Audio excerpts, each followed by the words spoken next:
Nosso estudo de hoje é a lição 2 do livro Dinheiro e tem como título Estudando o Dinheiro. Não é a autoridade que solapa a elevação da alma, é o abuso do poder. Não é a inteligência que destila o veneno intelectual, é a maldade com que a mobilizamos. Não é o tesouro verbalístico que abre feridas naqueles que nos ouvem, é o modo com que arremessamos o estilete da palavra. Não é a beleza da forma que gera o fel do desencanto. É a vaidade com que a malbaratamos no desequilíbrio. Assim também não é o dinheiro que nos condena aos processos da angústia. É a nossa maneira de empregá-lo quando nos esquecemos de facilitar a corrente do progresso através da ação diligente na fraternidade e no devotamento ao bem, com que nos cabe colaborar no engrandecimento do trabalho e da vida. O ouro com Jesus é bálsamo na úlcera do enfermo. É gota de leite à criancinha desvalida, é o remédio ao doente, é agasalho aos que tremem de frio, é o socorro no lar sitiado pelo infortúnio, é assistência aos braços que suplicam atividade digna, é amparo aos animais e proteção à natureza.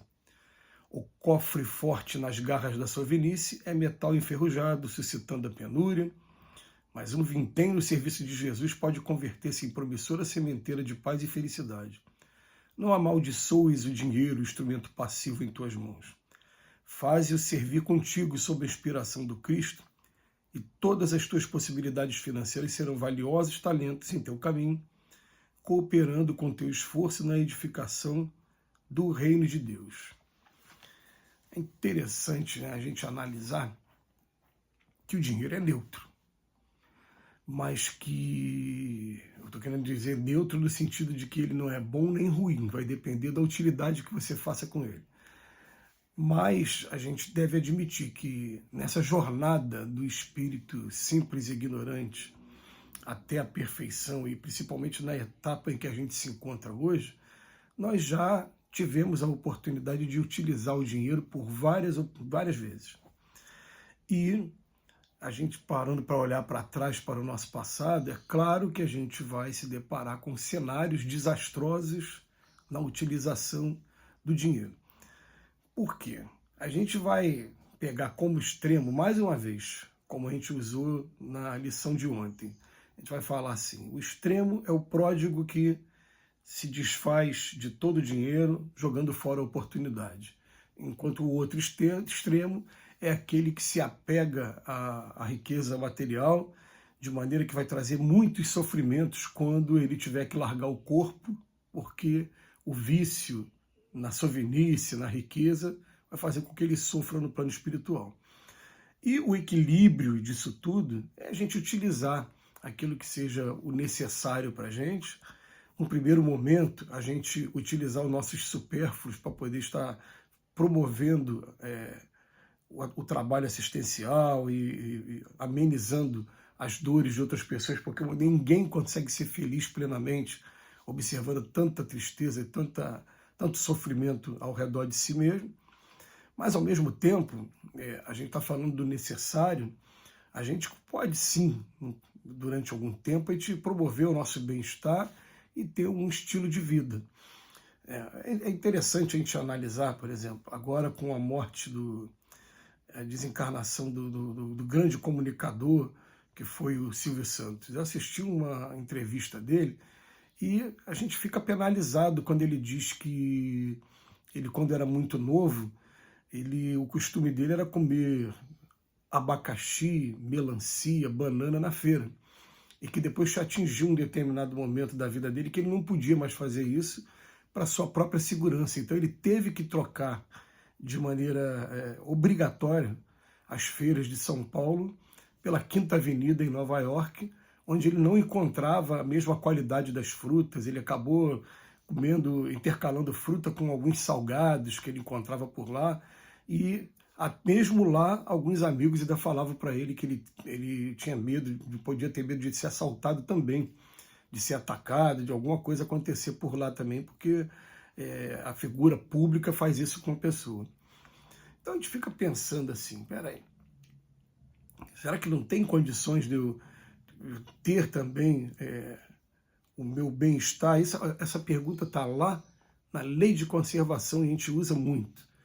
É errado eu buscar o meu bem-estar? Está na terceira parte do Livro dos Espíritos, onde tem lei de conservação. Fala, não, desde que você observe 3 requisitos. Que o seu patrimônio não seja conquistado em prejuízo dos outros, desde que você não permita nunca que o teu patrimônio te faça mal fisicamente e nem que ele te faça mal moralmente.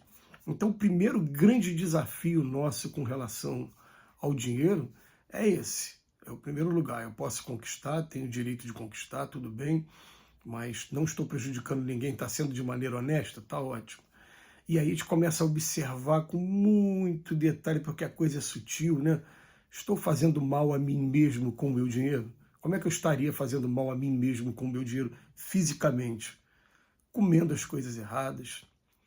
Agora, quando eu tenho a facilidade financeira, eu posso comer os melhores chocolates, os melhores quitutes, ou então os melhores vinhos, e aí a gente vai acabando com a saúde da gente. Ou estou me atrapalhando moralmente. Nesse moralmente a gente pode abarcar tantas coisas, mas uma das coisas, né, que acontece com muita frequência nesse moralmente, sensualidade. O homem começa a se entregar de maneira desvairada a saciar os desejos, os apetites sexuais dele. O homem e a mulher também. Também a avareza. Ou então a pessoa que começa a colecionar coisas que você olha assim, eu tenho 300 bolsas, mas para que você tem isso tudo? Eu faço coleção de carros antigos. Porque os carros são muito bons, eles, na verdade, eu alugo para seriados de TV, o carro eu tenho que ficar fazendo a manutenção do carro o tempo todo. Não, eu tenho um Aras, são tantos cavalos manga larga que eu tenho. Hoje, principalmente, o Aras, né, historicamente, é conhecido da justiça porque é uma das maneiras de lavagem de dinheiro aqui no Brasil. Então você fica pensando, meu Deus, né, para quê? E a única coisa que o Emmanuel está falando aqui para gente é assim, não é a autoridade que vai acabar com a elevação da alma, não, é o abuso do poder. Tem gente que vai exercer a autoridade e vai ficar com a consciência tranquila de que fez o que podia. Não é a inteligência que vai jogar veneno intelectual, não, é a maldade que é mobilizando. Aí depois ele vem falar, olha o que seria o ouro com Jesus. Jesus já chegou ao ponto máximo de viver plenamente a vida espiritual e de saber que isso aqui é uma passagem muito breve. Então, a gente não consegue acreditar que Jesus ficaria com nada além do necessário, não teria supérfluo. Mas, por enquanto, não está sendo razoável exigir de cada um de nós que a gente não tenha nem o supérfluo. Não, a gente tem o supérfluo, sim. A gente tem alguma coisa aqui que sobra, sim.